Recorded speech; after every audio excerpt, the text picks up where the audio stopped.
My name is Jack Johnson. I'm chair of the Programs and Education Committee here at the Miami Design Preservation League. You're used to seeing Daniel Serraldo at the beginning of these lectures. Daniel is at the City Commission right now, trying to convince them to add the Tatum Waterway to the North Beach Historic District, which we expect them to do today. So I'm doing the introduction for tonight's lecture. So, they have had the opportunity, Joel and his wife, to visit modern buildings in several countries, and this presentation is a result of Joel's interest in both history and design, in particular, the buildings that he and his wife live among in sunny Isles Beach. So with that, I'll turn it over to Joel. Thank you very much. So when we're looking at this town called Sunny Isles today, I will not assume that everybody knows where it is. So let me just tell you how you would get there if you were here. It's the northernmost part of Miami, and if you went down Collins Avenue, we're at the 10th Street now. If you went to this building, these buildings right here, you would be about 163rd Street, and you would have to pass over one bridge, which I'm going to show you in a minute. So that's kind of just going to, I'm going to show you some maps, but that would give you kind of the big picture. It's roughly speaking about 10 miles north of here. I'm going to mention this. I don't know if you caught the news. The author Tom Wolfe passed away. It was in the news this morning. I just added this slide today. This is a book that he wrote in the early 80s. I reread it about a year ago, and I had a very different reaction to it. He was very denigrating toward the architects. However, I did a little more research because I thought he just didn't like architects. It turns out he didn't like women, he didn't like Jewish people, and he didn't like blacks. So I guess architects were good company. However, having said that, this book has some interesting insights, and I would still recommend you read it. But you know, you always have to use your own judgment no matter what you do. I just didn't like the way he was sneering at the architects, as if they were foolish. Okay, so Jack mentioned this is a poster that I made of some of my radios. I always like to show this off a little bit. Very little do I still own, except this television over here. That's actually in the back somewhere here today. So very little do I own. Now, one of the interesting things about becoming a tour guide, by the way, is I learned about the radios I no longer have. For example, look at this radio. Okay, you know, if you know architecture, you can say that's Art Deco, 1938 radio. If I were describing this as a building, I would say it's zigzag. Okay, it's symmetrical. You could have an A, a B, and an A.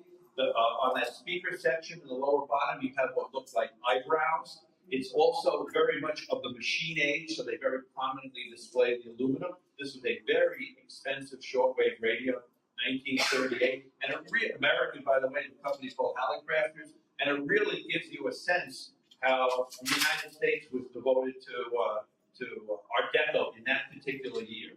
The same year that radio was made, this one is 1938. It's an Austrian radio, and if you know the streamlined modern style, the Bauhaus style, which you see reflected here in some of the buildings that come a little bit later, 38, 39, and 40, you can see that this radio, again, looks just like that. So the radios actually picked up the same stylistic elements that buildings were at that time.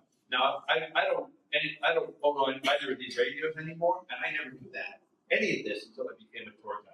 This radio, by the way, this radio was the first radio in my collection. I pulled it out of the garbage when I was 14 years old. And my father said it was a radio repairman, a radio technician. He said, "What are you bringing home that piece of garbage for?" Okay, and I said, "Look at that, that's so interesting."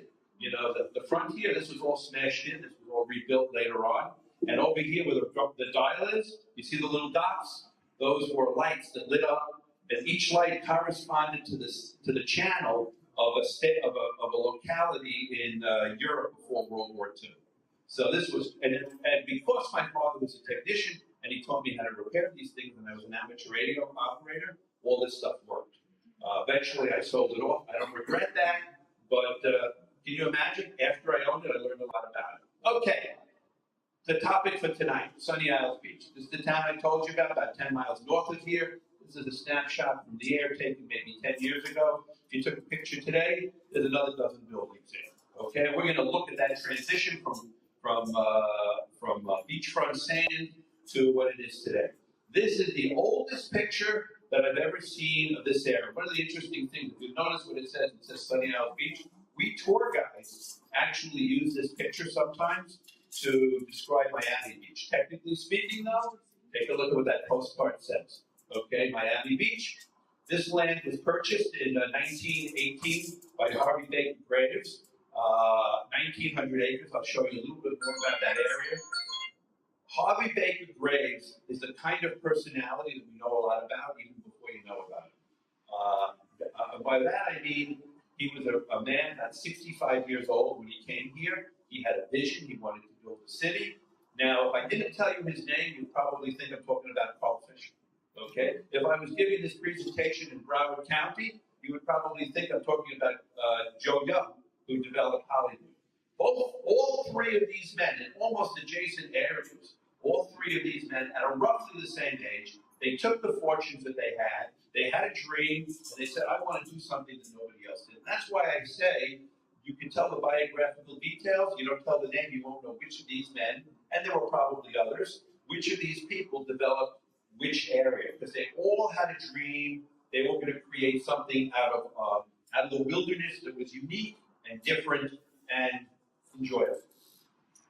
To give you a sense of what his purchase was, it went to what's today Haulover Cut, all the way over to what today would be Biscayne Boulevard. Biscayne Boulevard doesn't exist in this map. This is a map from the 1920s, and on the where Biscayne Boulevard is, which today would be Aventura or North Miami Beach, went from 135th Street to 172nd, and Sunny Isles from the Haulover Cut to about 194th Street.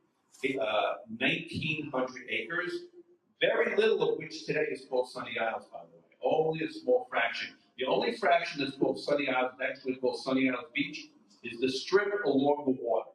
That's the only part that's Sunny Isles, okay? In the original purchase, that's a picture of the bridge being built. Bridge is built 1925, the first bridge. 1 year later, if you've taken our tours, you know about the hurricane of 1926. Well, then it only hit Miami Beach. Look at how well that bridge was built. The bridge survived, but all of the approach road, which was just gravel and sand and a little cement, got washed away. It was rebuilt within a year. This is what the bridge looked like when it was finished. The other picture here, this is what it looks like today.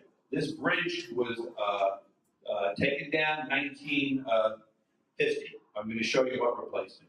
Here's an aerial view. I don't know the exact year. My guess is 30s or 40s.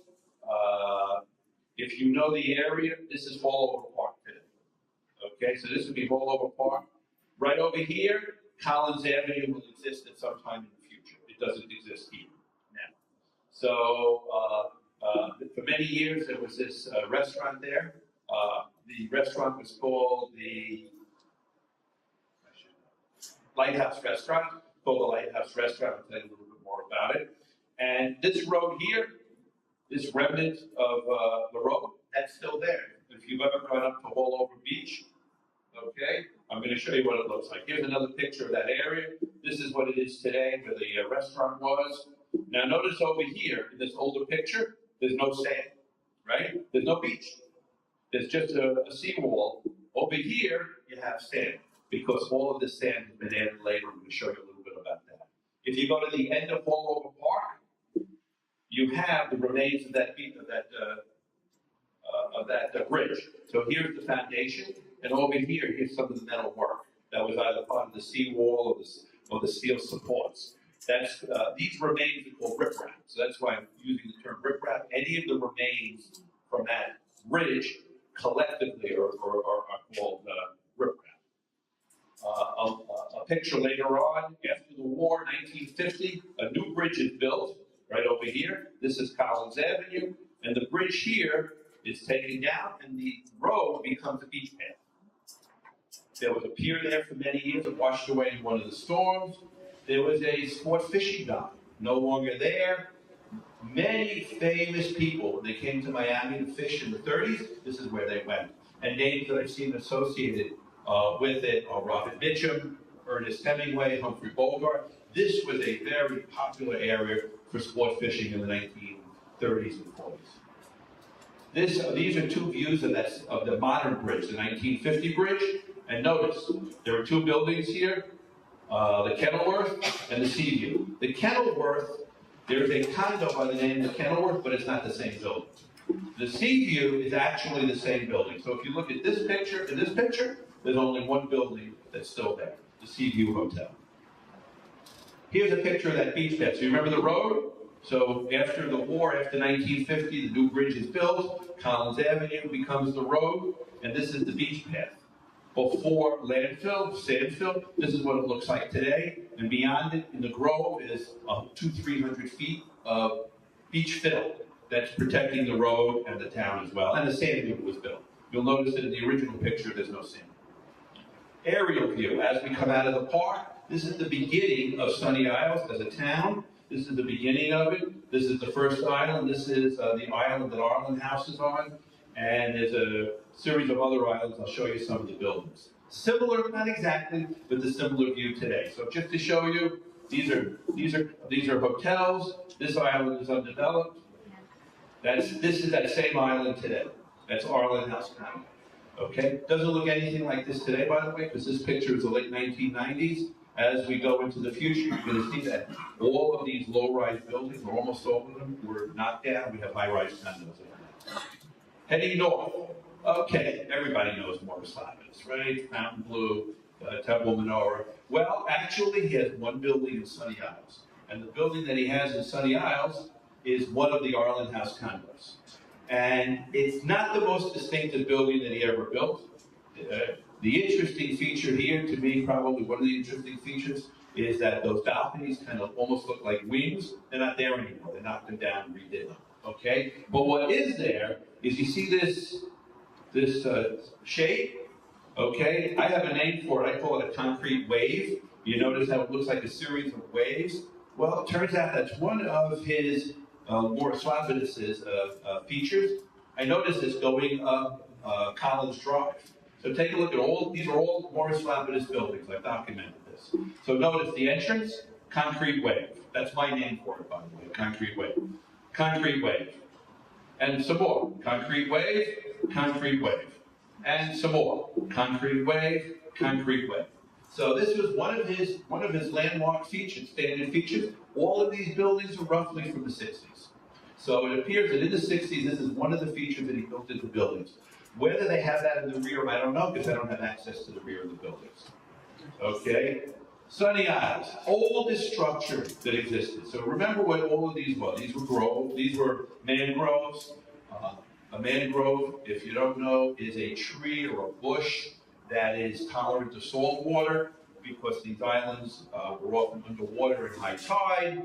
When this area became developed, whether you're talking about South Beach or Sunny Isles, it doesn't really matter. When this area became developed, they pulled out the mangroves, they pumped in the sand, they brought up the land so that it would be dry under high tide.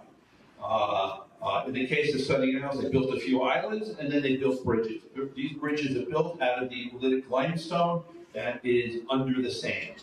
And a few of these have survived. Not this particular one, but here. This is an actual picture.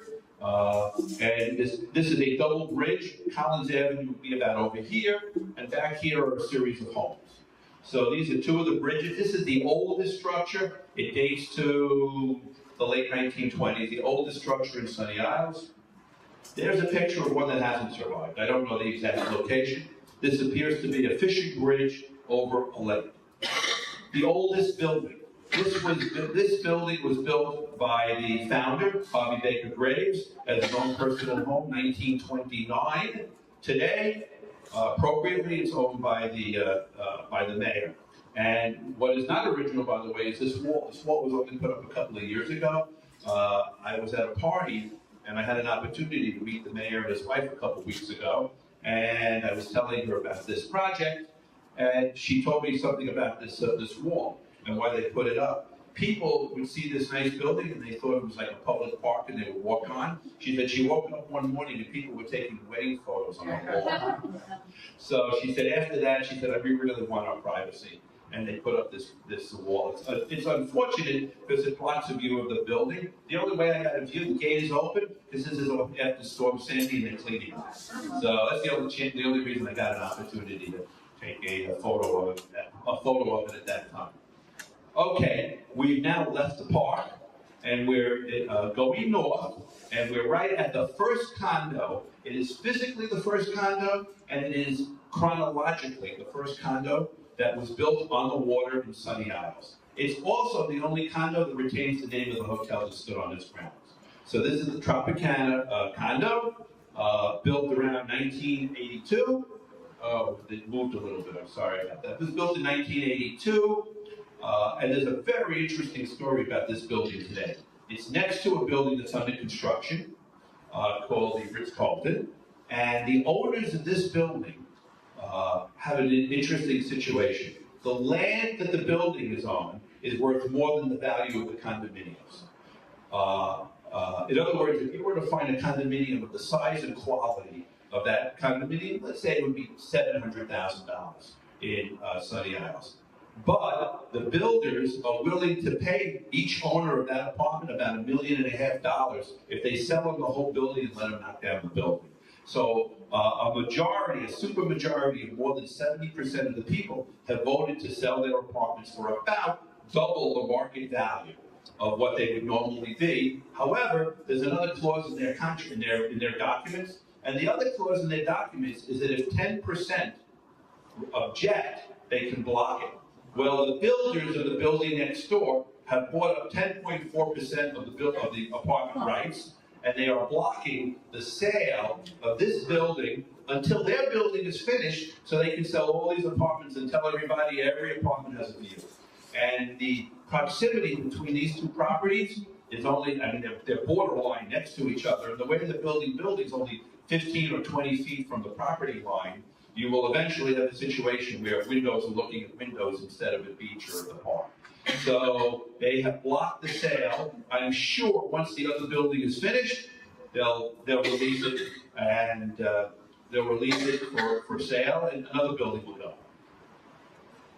The style that most of these buildings were built in is historically coming from the Bauhaus style. Bauhaus was a school that operated in Germany, 1919 to 1933. And while there were other architects that worked in this, not in this style, but worked in modern styles earlier, I think we could give credit to the Bauhaus people for the concept that form follows function. So what that really means here is that the Bauhaus people believe that the beauty of the building comes in the use of its materials and the use of the way the materials are put together, and they weren't really adding any extraneous decoration. We probably have some examples of similar buildings here. And certainly the later buildings, the more modern buildings, the streamlined buildings, start to pick up some of those stylistic elements. This, by the way, the Bauhaus, it says Bauhaus, this was the actual site of their school. Today it's a museum in Germany. Closed down in 1933, by the way, because the Nazis did not like modern architecture. So they closed it down for what they considered to be political reasons. And this is where Tom Wolfe's book gets very interesting, because where did those architects go? They went to England, they went to the United States, and they had a profound influence on the architectural styles here. So if you're interested in the kind of the bigger picture around the country, this would be a good time to look at Tom Wolfe's book. Okay. One particular architect built a lot of these buildings, Norman Giller, and I want to show you a little bit. This is a video that's on the internet, and I want to show you a couple moments of it.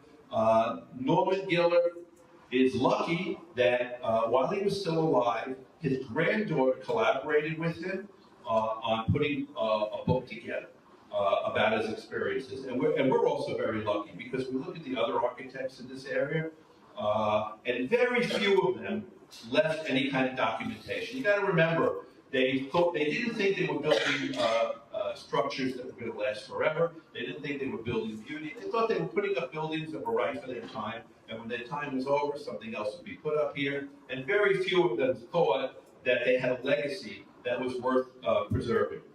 Norman Giller is lucky enough that he lived long enough into that period of time when people wanted to know more about it, and he had a granddaughter that was interested in collaborating on a book with him. So this is a short portion of the video that his daughter made with him.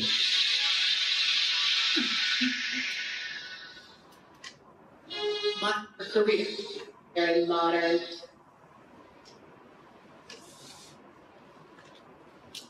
It's just, it's this sort of tropical paradise. And people came to Miami, people lived in Miami to get away from it all and to sort of revel in this celebration. And the architecture that my grandfather did, much like this hotel that we're sitting in, really very much played with that and really sort of embodied that sense of play. You had circles and you had all these sort of kidney shapes and you had these angles and all of these different very playful elements that, you took this sort of core of a very modern, simple building and then added these interesting design elements to really catch your eye.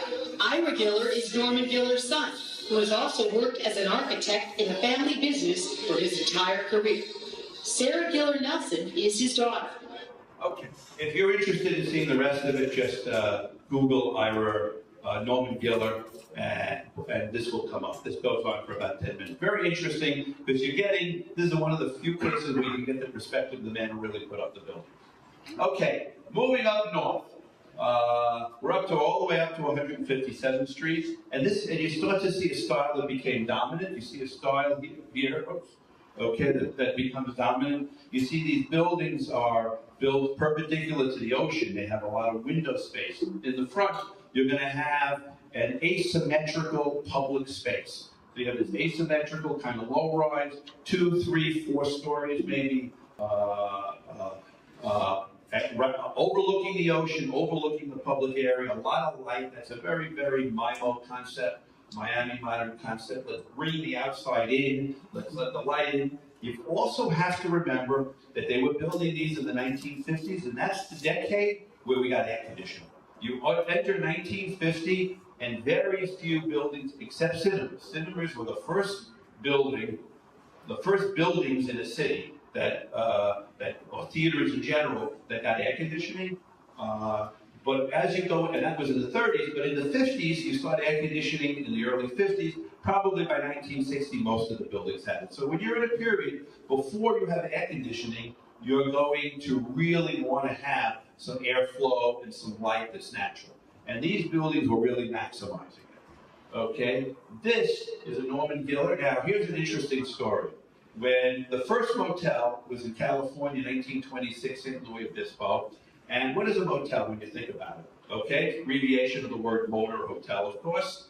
And motels were designed as automobiles became popular and the roads got better, people started to travel. So the motel was where you stayed when you were on your way to someplace else. But you wanted to stay in a room that was predictably clean, predictably comfortable, and more than anything else, convenient.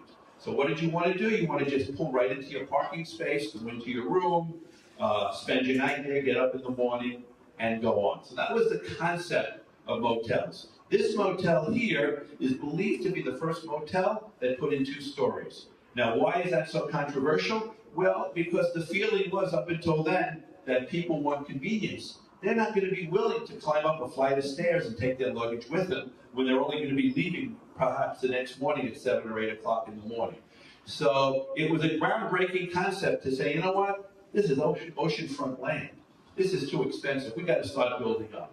Very first 2-story condominium, 2-story motel in the United States. Another concept that was generated in Sunny Isles is the concept of the resort motel. Because what did I tell you about motels a moment ago? A motel is where you went on the way to somewhere else. Well, Sunny Isles got the idea that, you know what? The motel could be your destination. If you provide enough amenities, if you provide it in the right location, then this could be the place that you're traveling to.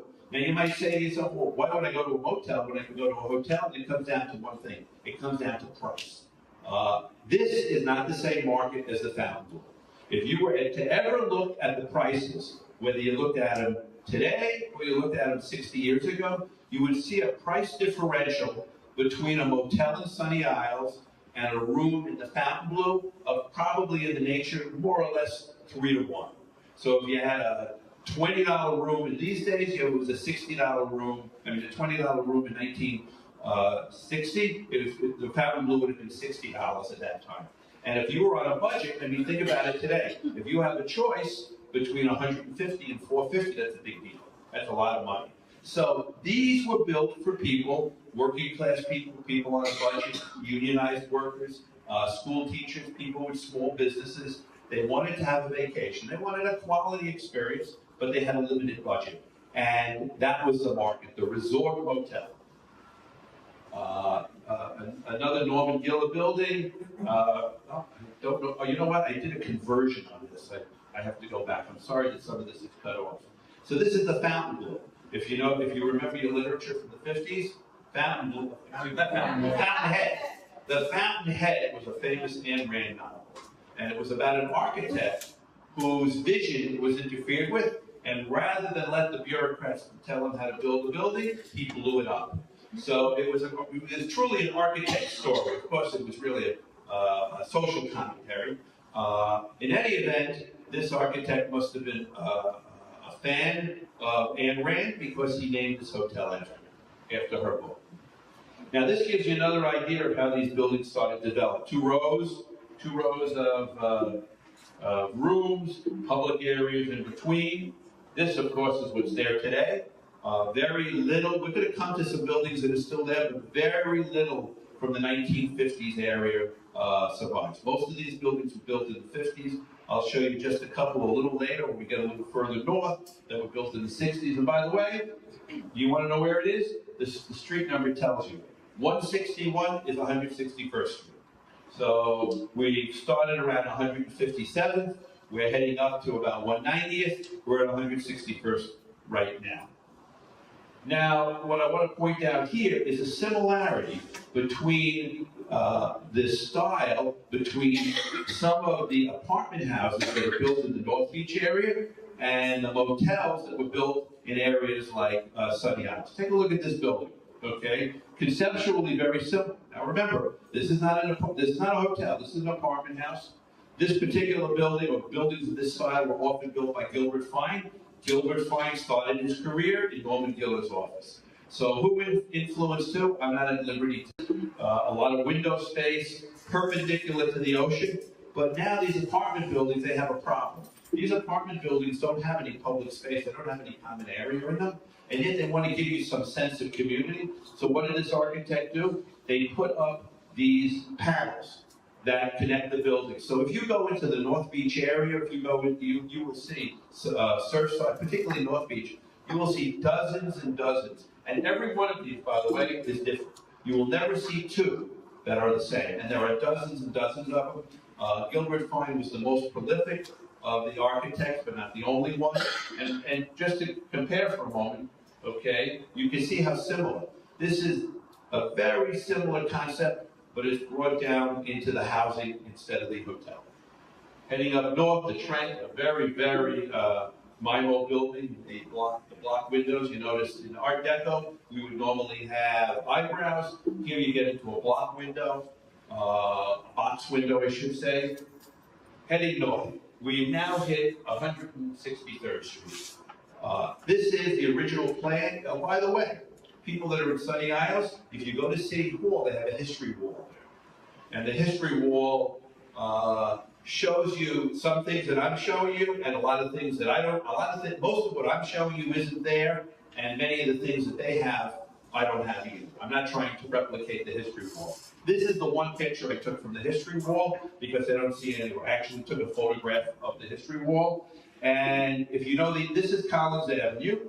If you read the fine print here, this road that runs along the beach, remember you saw that road earlier when we were in the park? Well, I don't know if you realize it. We're standing on Ocean Drive here. This street used to go all the way up.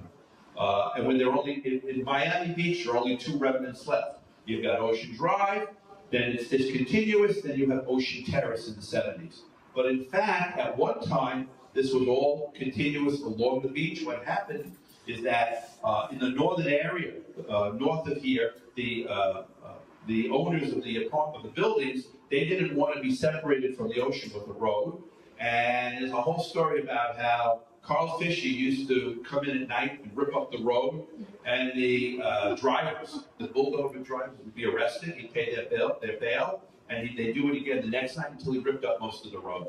So we only have a couple of sections of it that are left. Same thing happened in Sunny Isles, okay? That road went all the way up to 163rd Street, and then it cut over. The fine print here says current Ocean Road and proposed Ocean Road. The proposed road we know as Collins Avenue. The present Ocean Road no longer exists because the condominiums there have all claimed that land. If you know that area, there's a double bridge. This would be the direction coming east, and over here where the canal is, roughly, would be another bridge heading west. So this canal has been filled in. This is a close-up of that picture. This island here, they're calling it Grand Venice Canal. We don't use that term anymore. I've never heard it used. But you remember that coral bridge I showed you? That's this bridge right here. That's the bridge I showed you earlier. And this community right here, all private homes. The mayor's home I showed you, the mayor's home is right here on the very tip. Right over here at this tip. Okay. Here's a map view. So we look, here's the road that exists, here's the road that gets built, so one's east and one's west, and there's, this map, it says State Route 140. You do a Google on 140 and they tell you the name of 140 has been changed to A1A. So 140 and A1A are historically the same road. This is the only remnant of that canal. So if you go over to the bridge, where the bridge takes off, right behind here, this would be North Bay Road. So a couple of 100 feet of that canal still exists, but previously it went about another 1,500, 2,000 feet all the way up towards today Collins Avenue. Eastern Isles, this was part of the purchase, but Eastern Isles is a complete creation. This was just a bunch of mangrove swamps. They pulled it out, they dumped in the sand, and this is a view of it before any of that happened. You move across the street over to Oceania State Park. The plan for Oceania State Park for 20 years was to build a permanent World's Fair called Interama. And the purpose of the World's Fair was to open up South America, and it was going to be a gateway to South America. There's one remnant of it. If you go into the park, there's a street called Interama Boulevard. That's the only, one more remnant of it too. Part of this land is also on the campus of FIU, and one of the FIU buildings was the administration building for Interama during that period of time. So there are actually two traces of it, one building and one street name. This, of course, never got built. This is complete artist conception.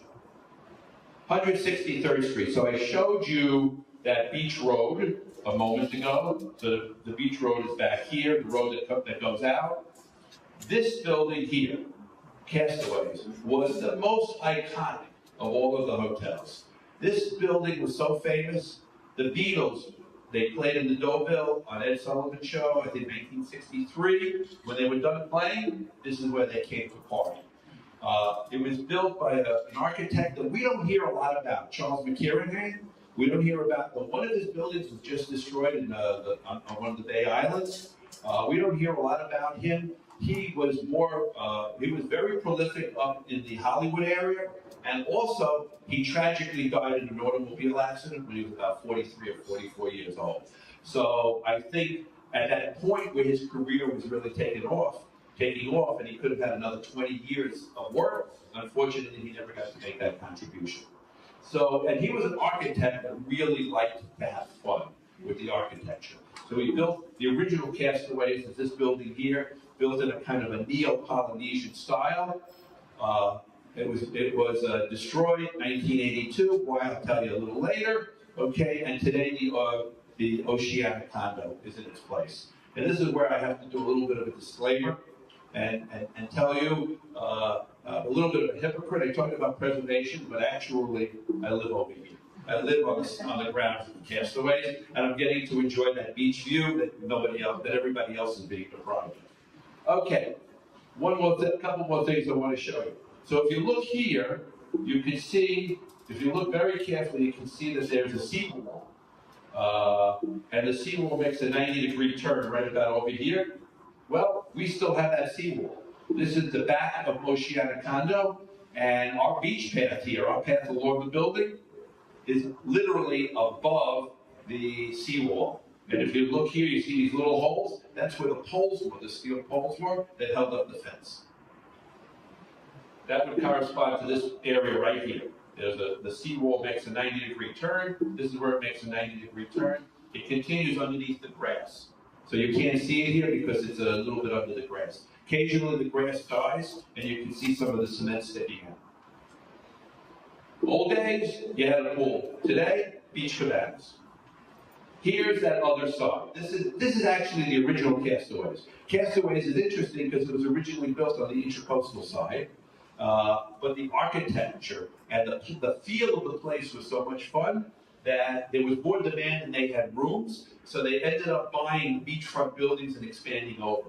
But the most iconic, interesting architecture that they had was really on the intracoastal side. This is what stands there today, also part of Oceania Condo. Oceania Condo, this property is 14 acres, and Oceania Condo, 5 buildings, occupies those same 14 acres today. Exact same footprint. They had no beach, so they created what I call a phony beach or a foul beach. Notice you can't really swim in it, but you had a swimming pool, you had cabanas, and most important of all, you had drink service. So you can come and have your drinks. Today, you have a parking garage and some apartments on that footprint. If the Castaways was the iconic building from that time, the Rec Bar was the iconic location. They had 5 bars, but the Rec Bar was the one that everybody still talks about. And I have to tell you, even though I was coming here, well, actually I didn't come here. I didn't come here until after this was knocked down. But I was of an age where I could have come here. I didn't do spring break in Florida, but if I had, this could have been a place that I had gone to. People that grew up here, friends of mine from New York that went on spring break when they were in college and came down here, they all have stories about the Rec Bar. The Rec Bar was this fun place. If you notice, you've got these porthole windows, okay? Those porthole windows are into the swimming pool. So from the bar, you could look into the swimming pool. For reasons that I'll tell you about in a minute, it went into decay. This is a newscast from that time.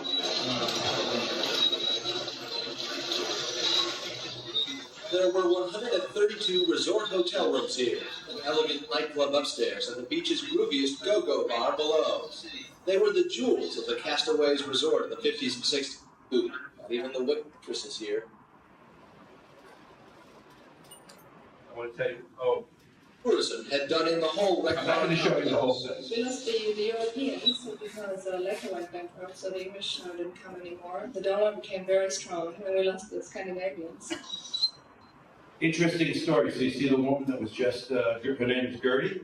Second time I did this presentation. First time I did it, it was for the other tour guides. And it was kind of an in-service and a fun day. I gave this presentation, then we walked up to the hotel, I'm going to show you a little later, and we had lunch. The second time I did it at my condo. And the woman that you just saw, she came to the presentation. She was the manager of the hotel. Later on, when they set up a sales center to sell the apartments, she was the general manager of the entire project. And she had heard that I had done a presentation, even though she doesn't live or work there anymore. She came to the presentation and she presented me with the most beautiful plate from the Castaways Hotel, a gold plate with the Castaways in it. Very, very sweet gesture, and I really do appreciate it. Now, anytime you travel, if you want to see the most iconic building in an area, go to a TD Bank. Every TD Bank has a beautiful mural of some important building.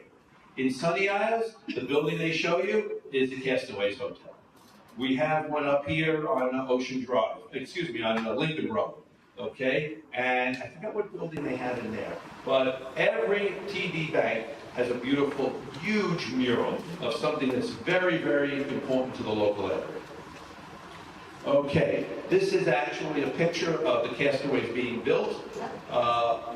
Again, when people in my condo found out that I was going to present this, a woman came up to me and said, when the builder was throwing out all of their material, I dove into the dumpster and I took it out. And this woman has an archive of more than 100 photos of this project being built. And where I live is this on top of this sand pile right here. Another thing I learned from doing the presentations, an engineer came up to me. Said, you know why they have the sand piled up? I said, well, I guess because they're going to use a lot of sand when they build the building. He said, no, they pile up the sand to compress. They pile it up to compress the sand below it, so that prepares the soil for the piles that are going into it to make the building stable.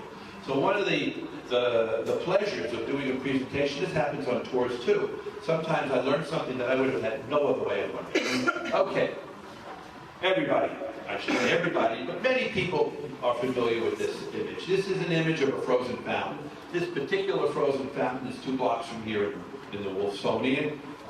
And of course, the frozen fountain is an image that came out of the 1925 show in Paris, Exhibition des Arts Décoratifs at Industrials Moderne, and it's from that show that the term Art Deco is eventually derived, but that term itself isn't used until the 1960s.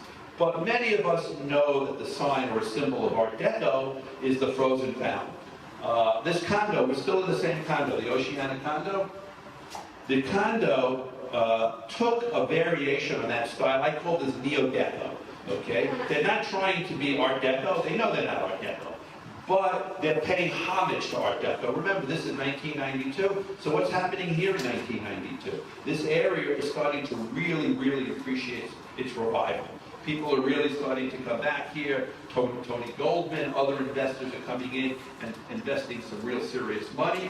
And what they did here is they played with the concept. So instead of having a frozen fountain, which projects out, they have a frozen wave. That's my name for it. That projects in. I think it's extremely clever. 5 buildings, wherever you go, you see this image. I call it the frozen wave. This is the lobby of the building that I live in, and if you've taken some of the tours here, you might say that this looks very, very much like a ship from that period of time. It's got a low ceiling, it's very rich wood, very nice lamp fixtures. I certainly had a feeling I was in a ship. If I didn't know I was in a ship, I could have looked at these posters that are right at the entrance to that area, and there are 3 posters of the Normandy. And we know the Normandy to have been the most Art Deco ship that was ever built. Unfortunately, the Normandy did not have a happy ending. It was a financial failure because it was launched in the 1930s. It was in New York when the war started in Europe. They were not allowed to leave. When France capitulated, the Normandy was seized as enemy property by the U.S. government. This is Pier 88 in Manhattan. There was work on it to convert it to a troop carrier. The work was sloppy, it caught fire, and it capsized, and was eventually scrapped. So this is the Normandy in its last day. It's a very sad ending for a beautiful ship that was never a financial success. Okay, heading forward. So some of you may know that I have done a tour. Jack said I've developed some tours. So one of the tours I do on Art Deco weekend is Movie Lover's Guide to Miami Beach. So in preparing for this, I found myself watching a lot of films that I had never watched before. And one of them, which turned out to be hysterical, by the way, is Ace Ventura: Pet Detective. I have to tell you, I really enjoyed it, but I never would have watched it if not for this project. Well, my wife and I were at home watching it one night, and this scene comes in. And I scream at her, "That's our condo! That's our condo!" A luxury condo complex in North Miami, where Roger Podacter, head of operations for Miami Dolphins, has apparently committed suicide. So it is indeed our condo. Oh, and you remember I showed you Gertie before? So after I did this presentation, Gertie came over to me and said, and there's a scene in here, I'm not going to show it to you, but there's a scene in here in an apartment. She says, and they filmed that scene in my apartment. So, you know, there are all these very interesting things you'll find out. Okay, moving forward. We're now at 164th Street, and there's a pier there, okay? The pier was built, let me tell you history. So Mr. Graves developed the property. As soon as the bridge was built, 1930, in the 1930s, we go into the Depression. He never really gets too far. Loses control of all the properties in the mid-30s. Another developer from Milwaukee buys the property, and he says, well, I got to do something to bring people here. So he puts in the first pier. So there's been a series of piers, 1, 2, one got washed away. So we now have this current pier. There are fishing piers, entertainment piers, and restaurants. It has a restaurant on it. This is the oldest public building that was ever built, the first building, I should say, in Sunny Isles.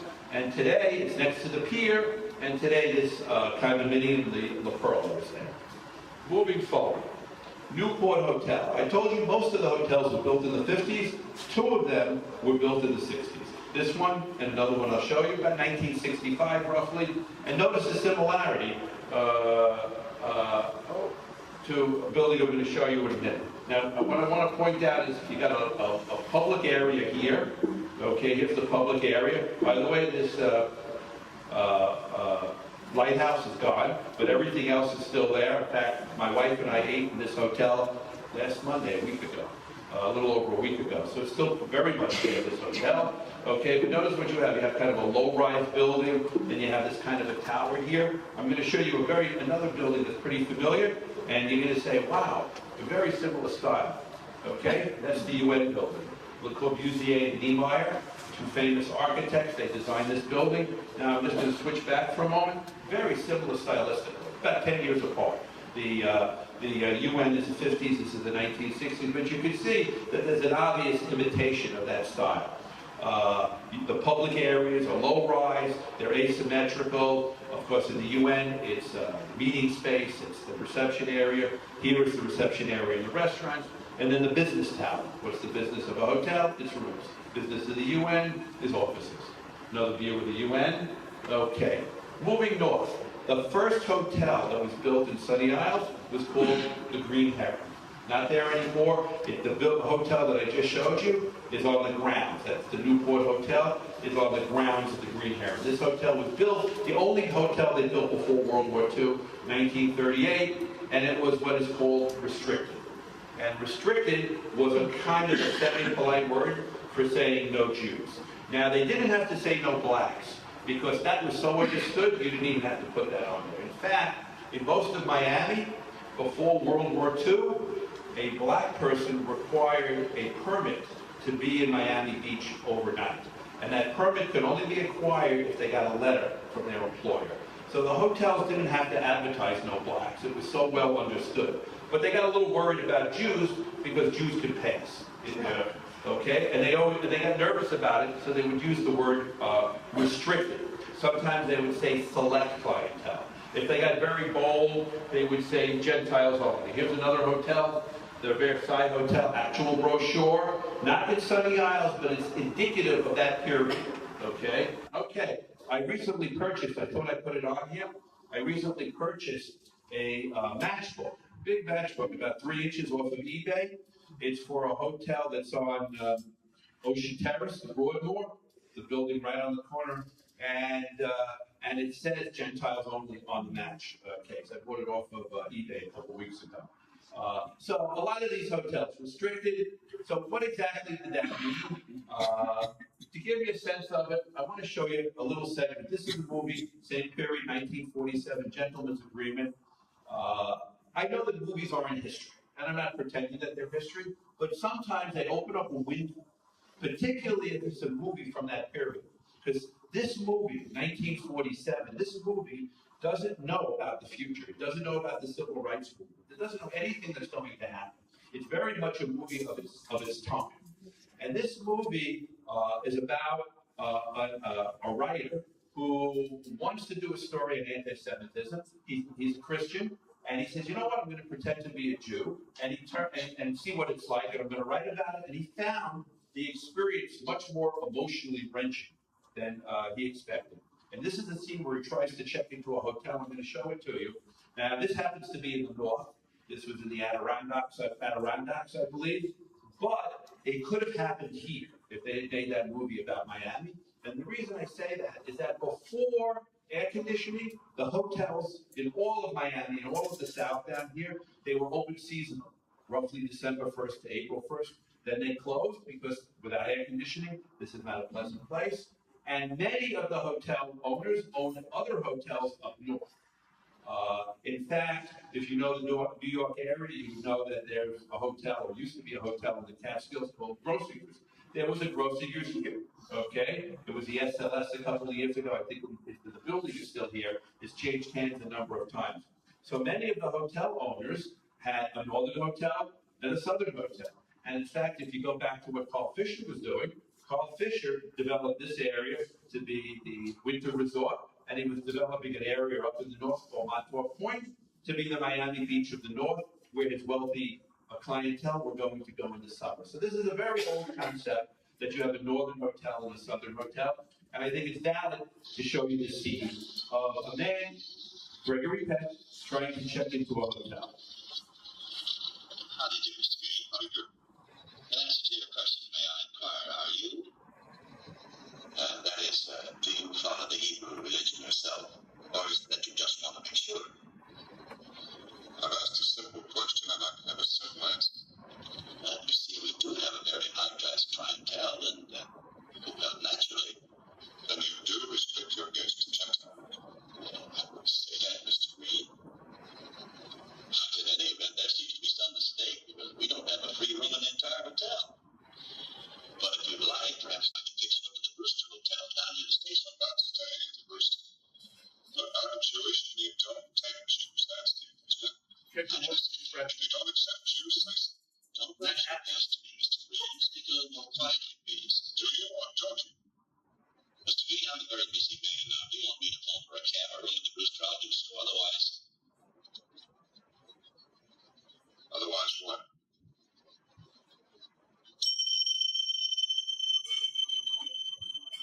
I want you to look at the face of the bellboy after he's done.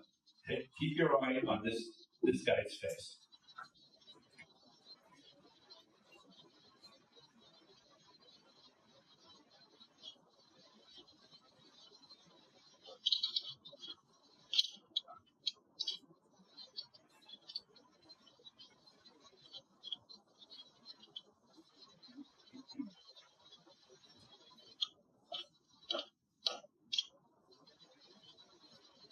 Having a good time visiting.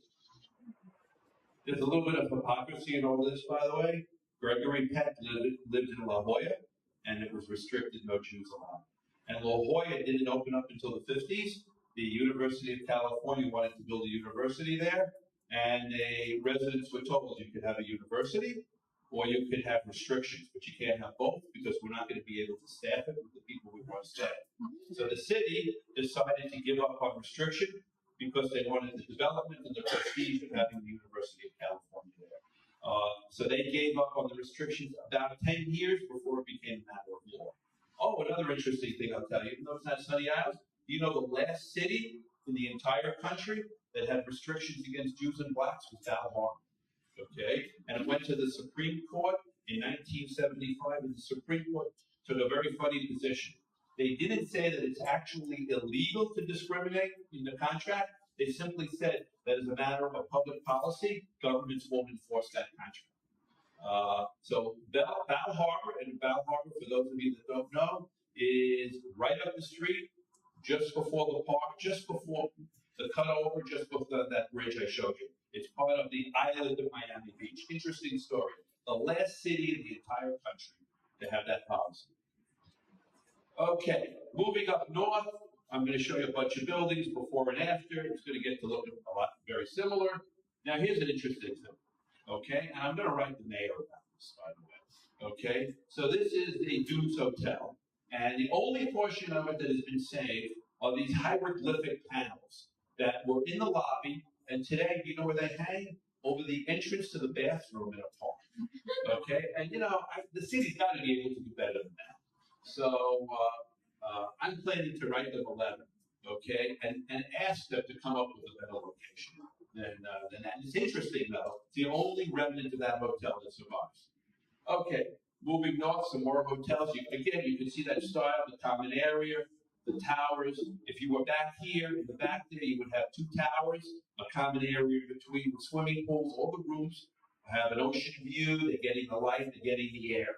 Okay, moving north, some more of the same. Rascal House. Well, Rascal House is to food what the Castaways was to motels. The Rascal House was the most iconic restaurant to eat in that area for many years. I ate there once. My wife and I, we bought our first apartment here in 2004, and when we closed on it, we went to this restaurant to have lunch. It's a good thing we did it, because next year it was gone. So this was a famous restaurant. It was famous for its cheesecake. My parents retired to Delray Beach in the 80s.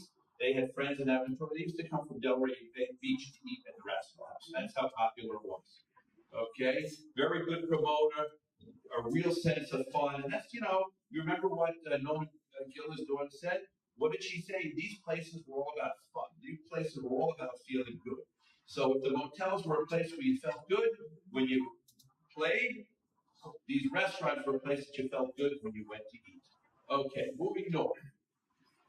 You had a few hotels on the other side of Collins Avenue. So everything I've showed you so far that's a hotel was on the ocean side, or a combination like the Castaways that had properties on both sides, but people could access the ocean. You had a few buildings that were on the other side, not many. Most of the buildings on the west side of Collins Avenue, the non-ocean side of Collins Avenue, most of them were tchotchke stores. Everybody know what a tchotchke is? A thing, a towel, a memento. So they were mostly tchotchke stores, restaurants, a few hotels. Okay, we wouldn't be where we are today without beach replenishment. What happened is that over time, our beaches faded away. The sand was lost. 1980, the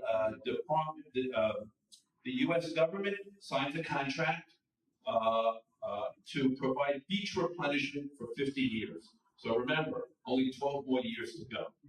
Also, there's a big problem. The world, I know you're not going to believe this, the world is running out of sand. Okay? If you were watching beach replenishment just a couple of years ago, they were pumping it offshore.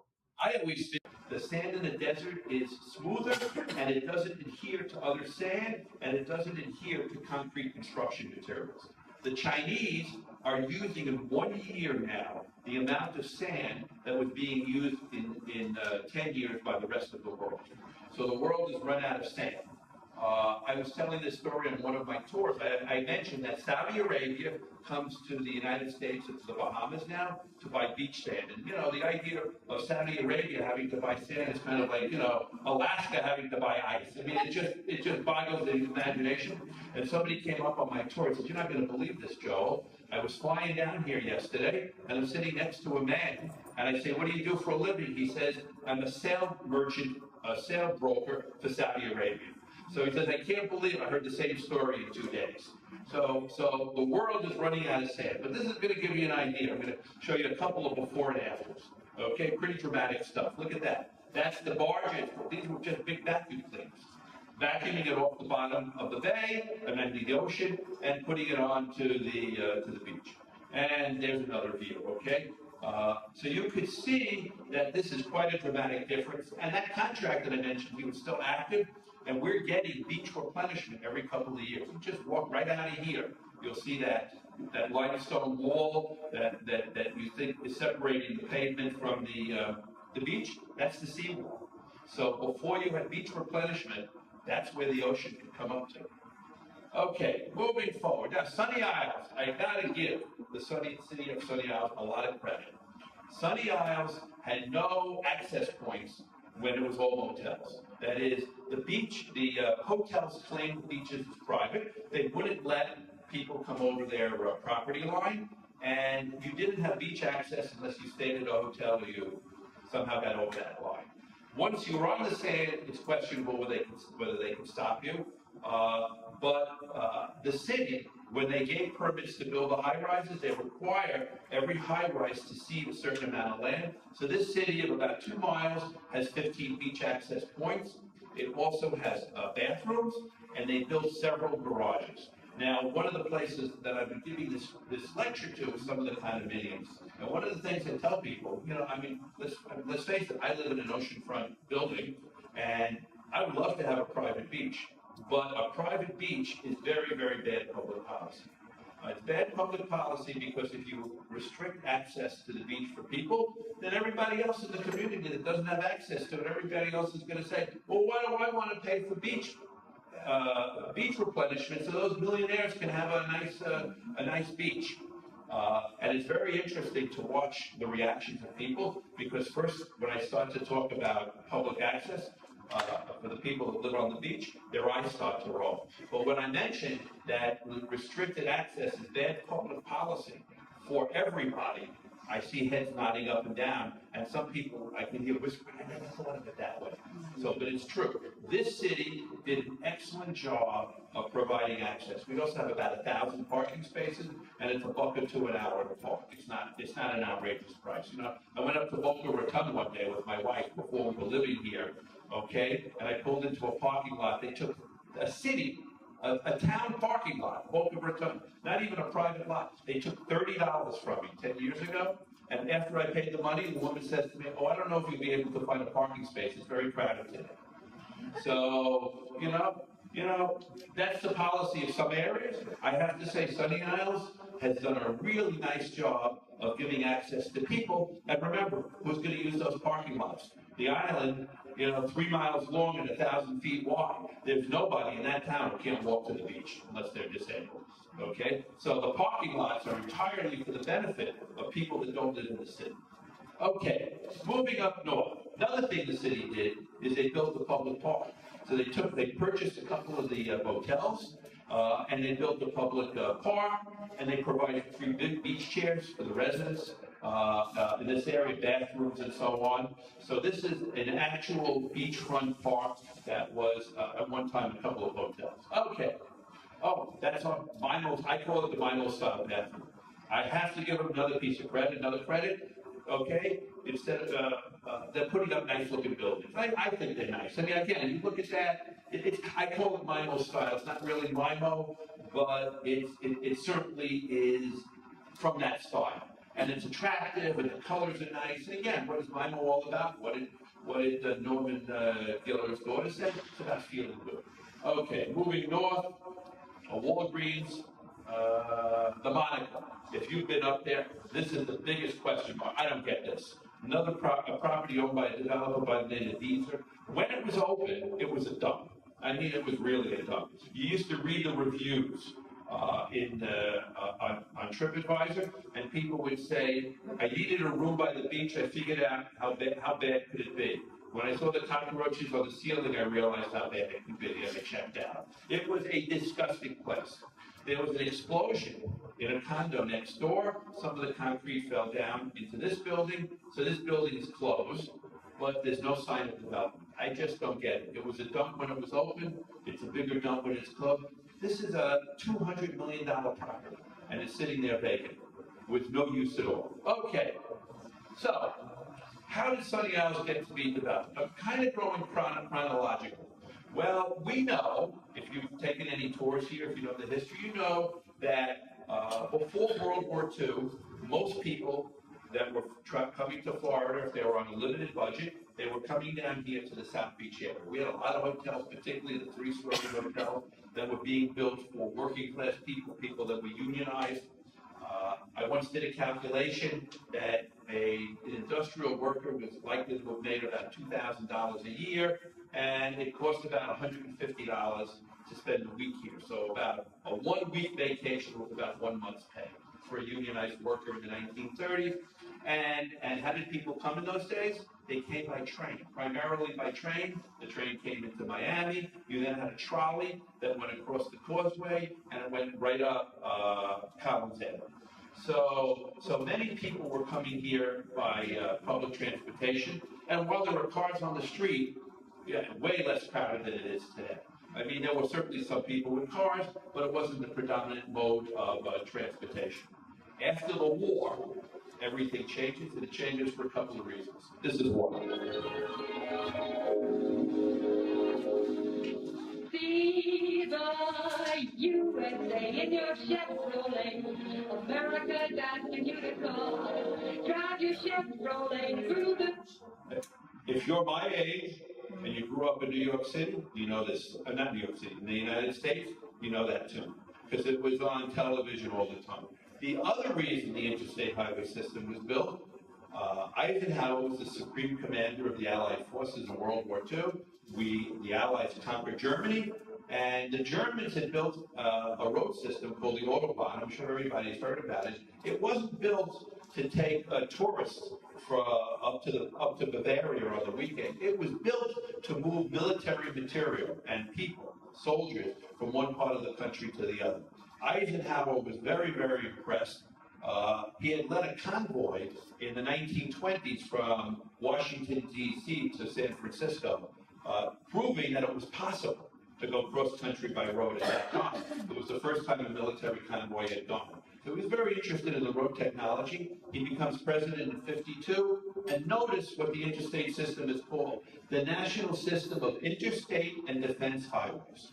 Because if you want to get something built in the United States, you put the word defense in it, and the budget is unlimited. So the interstate got built, but it is really built primarily or initially as a military road that they let the rest of us use on off days. Okay, moving north. More hotels, more condos that replaced it. Okay, here's an interesting one. So this is actually the same building. You see this building here, nondescript? I guess it wasn't, it didn't have a catch. You know, these buildings, there were so many of them. There were about 40 of these hotels, motels, so they needed an angle. So they renamed it the Hawaiian Isle, and they put a pyramid in it. I'm not sure why. Some people say maybe it's a mountain. But that doesn't look like a mountain to me. It looks like a pyramid. But the name of the hotel, same building, the Hawaiian Island. Moving north. Now look at the gimmick on this one. You see the elephant? Everybody see the elephant? There's a little boy on it, and his father is taking a picture. So, you know, every building is trying to do something to draw people in. Pan American, now the Aquilina Resort.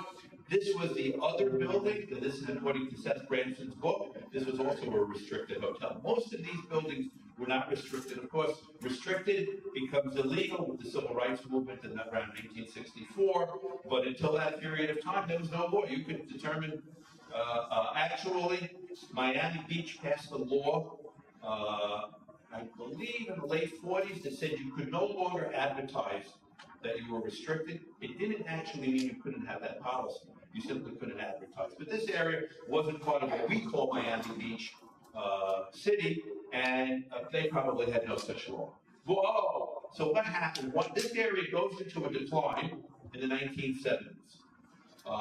It rose around 1950 because people wanted to come by cars, and it started to go into decline in the 1970s, and the reason is the 747. I'm Diane. I've got 747s to Miami. Fly me. I'm Terry. I've got great connections to Miami, all over the sunshine states of America. Fly me. I'm Marisa. I've got non-stop flights to Miami every day. Fly me. Does anybody remember that commercial? Yes. Very controversial, if you know what she's really saying. And when this airline ran this commercial, they got a bump of 40% in their traffic, but it didn't last for long. The reality is we had no beaches, the hotels were considered obsolete, and more than anything else, with the 747, the cost of airfare went down 50% per passenger mile. It was now just as expensive to go to the Bahamas or the Caribbean, get a nice new modern hotel in what in those days was a low-cost area, for what you would be spending for a 20-year-old hotel down here. So Sunny Isles goes into a decline, starts in the 1970s. By 1980, this area is at its low point, full of drug addicts and low-rise slums. Okay, moving north. This is a shame. This was a very, very nice building. It was knocked down about a month ago. And these two buildings here. So this area here refers to this area here. So this hasn't been built yet. These two buildings are here, and just 1 month ago this got knocked down. Very attractive. It had these little cabanas right on the ocean. Moving north. Okay, again, you see the common area. If you go back here, you see 2 rows of rooms. Trump, a lot of buildings called Trump in Sunny Isles. 5 different buildings. As you probably know, or you don't know, Trump doesn't own any of them. He rents his name. He is a brand. He is not actually a hotel operator for almost all of these buildings. So there were 5 Trump buildings, and they all rent his name. The Bonnet. You remember Charles Kirahan? I mentioned Charles Kirahan at the Castaways. Okay. This was one of his signature. It's kind of a ladder to nowhere, or I should say I don't know what you call it, a road, not a road to nowhere, a path to nowhere. I just want to show you a couple more buildings. Okay, so this one was in Bay Harbor. I believe it was knocked down a couple of weeks ago, right? Okay, this one was in Sunny Isles, and this one I think is still existing. This is in Fort Lauderdale. So these are all Charles Kirahan, same architect, the man that I told you that unfortunately died when he was only 44 years old. Moving on. Now we get into something that's very interesting. So Suez, okay, same style, okay. This this hotel or motel was the site of the first slasher film. Everybody know what a slasher film is? It's a bloody film where they cut people up. The very first one was shot here. I've read that the people were staying at the hotel at the time, and I read that they actually were watching the film. But what's really interesting is there are 3 buildings in a row that still exist, and this is one of them. So this building is still there. Excuse me, that building is gone. This building is there. The Bluegrass. Okay, this building is still here. This one is still here. The Sahara. If you've driven up there, you know the camels. Some people think it's coming down. It's not coming down now. I don't know about the future. It had some damage in the last storm that we had, and they're doing some work on it. But they are doing the work. I've confirmed it. I've spoken to the owners, and they said they're going to complete the work and it's going to reopen. Today, this building, by the way, is a condominium. Cabana club, basically. Okay, and the owners own each room, and they can also choose to rent them out. It's next to the Thunderbird Motel, and the Thunderbird Motel will rent them out. So this building is still there. Those camels are still there as well. And then finally, you have the Thunderbird. The only thing that's different is that this emblem is no longer on there, because when the Deezer family bought this building, they tend to knock it down, so they didn't buy the Thunderbird rights. But notice again the style of the building. It's a low-rise, common area, and then there's a tower behind it. It's hidden, but you can see it here. They actually tried to hide the tower, but it's about a 6-story tower. It's right back here. Still there, okay? And I have to tell you, go there, look around, and eat. Because one day you're going to wake up. When you walk into this building, you are walking into the 1950s. It's not entirely original, but it's very original. It has a restaurant in there called the Montreal Grill, reasonably priced. They don't pay me a commission, by the way. Okay, I'm telling you to go there because you're going to be able to step into the 50s, and one day you're going to open up the newspaper and you're going to find out that it's been slated for destruction. There was no protected status on this building. Okay, it was sometimes called a 4-man's Fontainebleau. If you know the Fontainebleau, you know you enter it. It has this very, very dramatic staircase. On a somewhat smaller scale, they replicated that here. So it's a really nice. This is not what the lobby looks like today, but structurally it's the same. They've changed the light fixture and some other things as well. But structurally, it's got the staircase and everything is still open. My wife and I, there's a Thunderbird. Thunderbird was a chain, so there's a Thunderbird on Treasure Island on the West Coast. And we were on Treasure Island visiting some friends about a month ago, and we saw the Thunderbird. And beautiful on the outside. The Thunderbird is all lit up. I should probably include that in this presentation. We went inside. The lobby was completely chopped up into nothing. Okay, the registration area was about 20 feet by 20 feet, and the rest of the lobby area was chopped up into restaurants and beauty parlor and everything else. An absolute complete loss. But this building has an originally shaped interior, even if the light fixtures and some other things are different. Movie, The Hole in the Head. Does anybody know that film? A very interesting film. If you think of film, remember what I told you, I do a tour sometimes called Movie Lover's Guide, Accidental Witness to History. So this movie is about a hotel. It's the Cardozo Hotel today on 13th Street. It's about a hotel that's not successful, and the owner wants to buy up all of South Beach, knock it down, and put up Disneyland.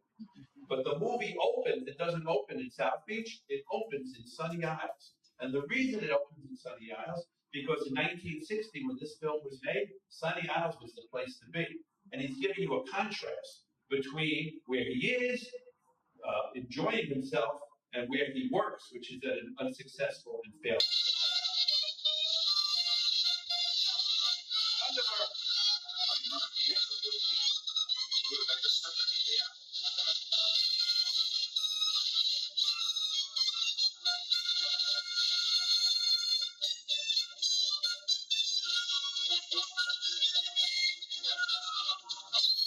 Bluegrass, I showed it to you. Sahara. If anyone thinks I'm a well-heeled fish cut out on the street, they got a whole. So again, what did I tell you? It's not a documentary, but look, it shows you something. You can't find that picture anywhere else. Okay, moving forward. Oh, the Cardozo Hotel. So this is from the same film. They renamed it the Garden of Eden. Okay, if you watch the film, you see there was a mural in there. It's long gone. I mean, the whole hotel has been rebuilt. You want to see beautiful views of that mural? They're in this film. Okay. That's the terrace. Garden of Eden, that's across the street, so they're sitting on the seawall over here. Okay, moving forward. This has got to be the ugliest building in the city. Okay?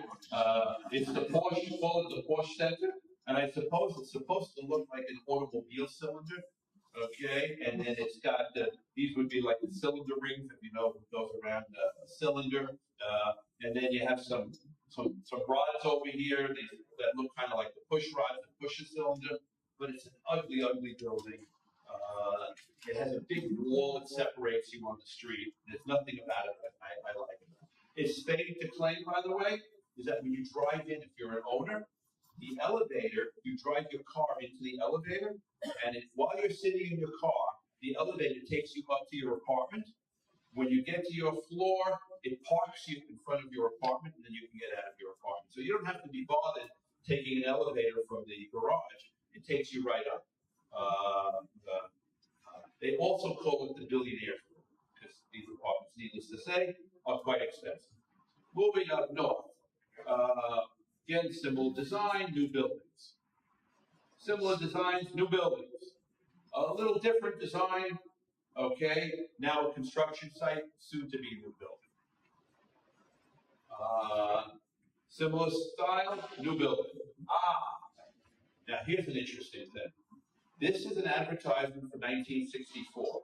What does it say? Miami Beach. Now let's look at the names of the hotels. Okay, Taché, Hollandale.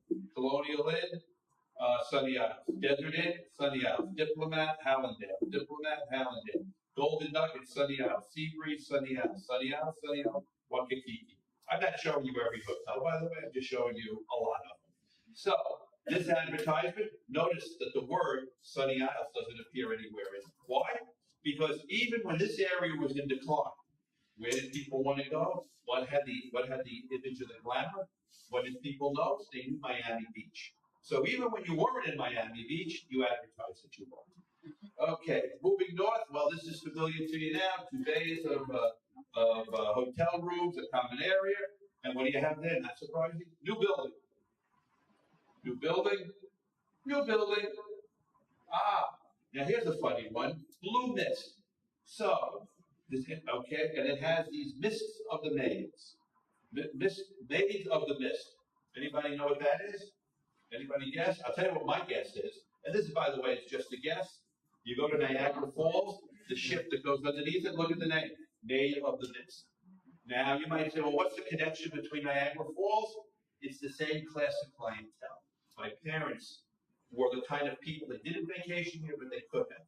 Their honeymoon was in Niagara Falls. So it was the working class people that were going to Niagara Falls. It was the working class people that were coming here. And what was the hotel trying to do? It was trying to do something that sounded familiar, something that maybe that you would have done before. That's my theory, okay? I'm sticking to that story, unless somebody else has a better one. Okay, another thing to look at, how much did these hotels cost? Well, off-season, they could be as little as about $5 a day, $2.50 a person. Peak season, they were about $20 a day.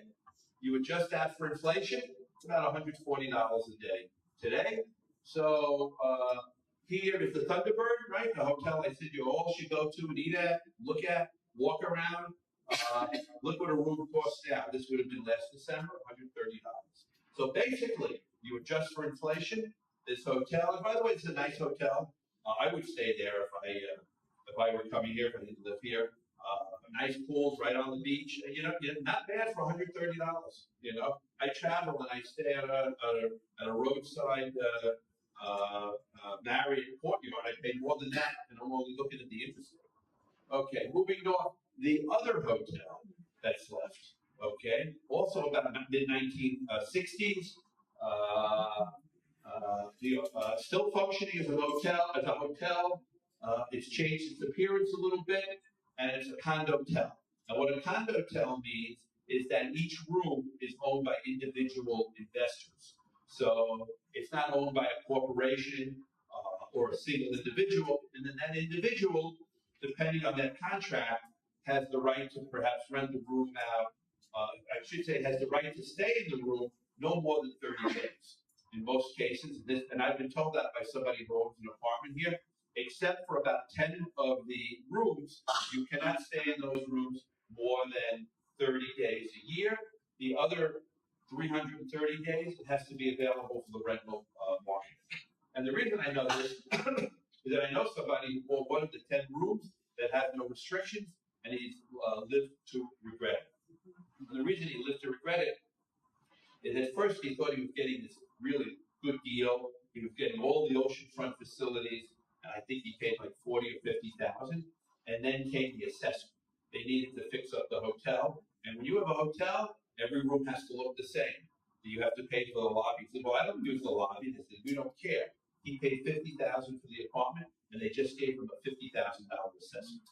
So he's not happy about it. And he tried to sell, and so did everybody else, the other 10 people.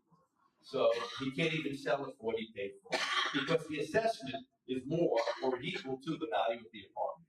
So now he's stuck with it, and he's going to have to pay that assessment. Okay, moving north. Another building and another new building. Okay, now, the history of the city itself. Sunny Isles was unincorporated Miami-Dade County until 1997. And until 1997, all these low-rise buildings were, almost all these low-rise buildings were here, 90% of them. Okay, still the low-rise condos. And developers saw an opportunity. They said, this is zoned pretty low. Why don't we incorporate it as a city, get the zoning changed, the beach in Golden Beach, and the police came up to him and said, you have to leave or we're going to arrest you. He said, this is public beach. He said, well, if you want to test it, you got to get arrested. Okay? Probably would be thrown out of court, but because they didn't put that sand there, the government did. They can't possibly claim they own sand that they didn't put there, but they're claiming this is a private and no beach access points at all in the entire city. I don't know how they get away with it. It's bad public policy, and it's stupid in the long run. If I had a choice, I'd say don't give them any beach reparations. They don't deserve it. They're making no effort. Worse than making no effort, they do everything they can to keep people off the beach. Okay. This is another picture of what it looked like before there were any buildings. The other thing that's happening is when this was built, this was not expensive land. Okay? You know what an oceanfront lot cost in the 1950s? $25,000. Okay? And the houses that were built on it were pretty modest. They're all being knocked down, and mega mansions are going Okay, that's kind of the end of the presentation. I do want to tell you, if you're interested, here are two interesting books. One of them is by Seth Branson, Sandbar Sophistication, and this is actual history. Some material that I showed you, a lot different. Okay, I actually had the opportunity to have breakfast with Seth yesterday, and he was gracious enough to look at my presentation. And he's going to ask me to do it for some historical association that he's affiliated with. He thought it was very interesting and very different than his book.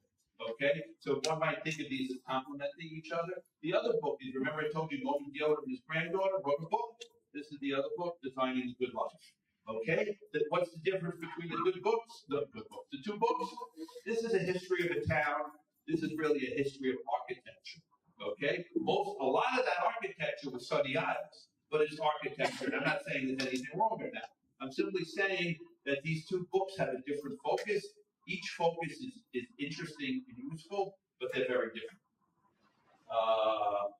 You know all about this. I do this in condos and other places, so I always put in a plug for Miami Design Preservation League and doing our tours. That's why I'm looking at this picture. Okay, our lecture series. What a coincidence. Okay, and finally, one more thing I'm going to show you. I don't know if you noticed what the source of a lot of my information was.